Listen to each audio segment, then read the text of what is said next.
আমি আমার শত্রুর সাথে ইনসাফ করতে চাই, আমি তার সাথে জুলুম করতে চাই। এখন যারা বলছে যে 32 নম্বর ভাঙা ছিল ভয়ঙ্কর মব, এটাকে এখন দেখেন এটা আমি খুব মানে এটা অনেকে মাইন্ড করবে, হয়তো বিএনপির অনেক ভাইরা সবাই মাইন্ড করবে না, কারণ 32 নম্বরে সব থেকে ওখানে যদি হাজার হাজার মানুষ যে গিয়েছে, এখানে তো ছাত্র দলের আমাদের পরিচিত ভাই বন্ধু হাজার হাজার মিছিল নিয়ে গেছে।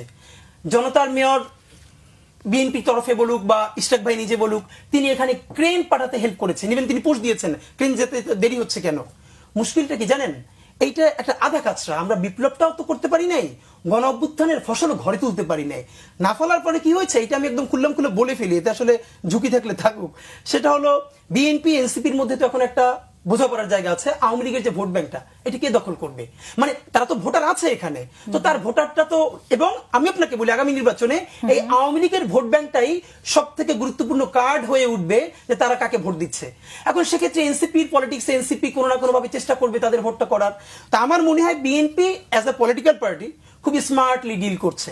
এখন আমি বিএনপির পার্ট না হয়ে যদি একজন জুলাই যোদ্ধা হই, তাহলে তো আমি আহত হবো। এই যে ধরেন ফজলুর রহমান সাহেব, উনি যা বলছেন, ওনাকে বিএনপি শোকজও করছে না, ওনাকে বিএনপি কিছুই বলছে না, এবং উনি যা বলবার চেষ্টা করছেন ভয়াবহ ব্যাপার। এর মানে আওয়ামী লীগকে খুশি করার জন্য বিএনপির একটা তরফ থেকে বলা হয়েছে ফজলু সাহেব এটা বলবেন, রুমিন ফারহানা আপা আপনি 32 নিয়ে প্রচুর কান্নাকাটি করবেন, আর অন্য অন্য এটা নিয়ে বলবেন, এবং সবশেষে তারেক রহমান সাহেব অবশ্যই জুলাইয়ের পক্ষের মানুষ, তিনি থাকবেন, বলবেন এটা কি স্ট্যান্ডবাজি। পলিটিক্সের জায়গা থেকে এইটা স্মার্ট ডিলিং, সবার সাথে সে কিভাবে ভোটটা নিতে পারবে, কারণ ভোটের যুদ্ধ শুরু হয়ে গেছে। আপনি বলতে চাইছেন যে এই মন্তব্যগুলো তারা করছেন শুধু ভোটের ডিলিং এর জন্য?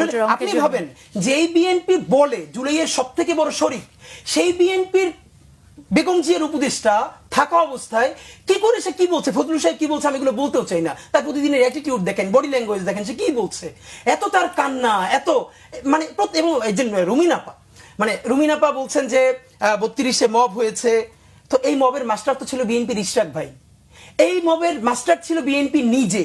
কারণ আপনি বলেন তো, এরকম যে জঘন্যতম, আপা বলেছে না 24-48 ঘন্টা ধরে ভাঙা হয়েছে, বিএনপির একজনও, ধরেন তারেক রহমান সাহেব অথবা বেগম জিয়ার তরফ থেকে কারো তরফ থেকে এটার বিরুদ্ধে বিবৃতি দেওয়া হয়েছে?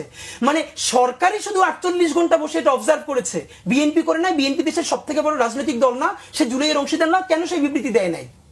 এর মানে এখন রুমিন ফারহানা প্রচুর উনি কান্নাকাটি করবেন 32 নিয়া, আর ফজলু সাহেব প্রচুর বঙ্গবন্ধু করবেন, অথচ এই বঙ্গবন্ধু নামে এমন ন্যারেটিভ উৎপাদন করা হয়েছে যে বেগম খালেদা জিয়ার হাত বাঁকা হয়ে গেলেও, মানে আপনি ভাবেন হাসিনা বলতে পারতেছে যে বাসায় থাকতে দিছি, এইটাই তো আমার করুণা, আবার বলতেছে কি বাজে ভাবে যে বেগম জিয়ার লিভারের সমস্যা, কারণ ইঙ্গিত করে বলছে কেন হয়, মদ খেলে হয়। আমি বলছি এই যে কান্নাকাটি, এই কান্নাকাটি কিসের জন্য? এটা তো মানুষের বুঝতে পিএইচডি করা লাগে না।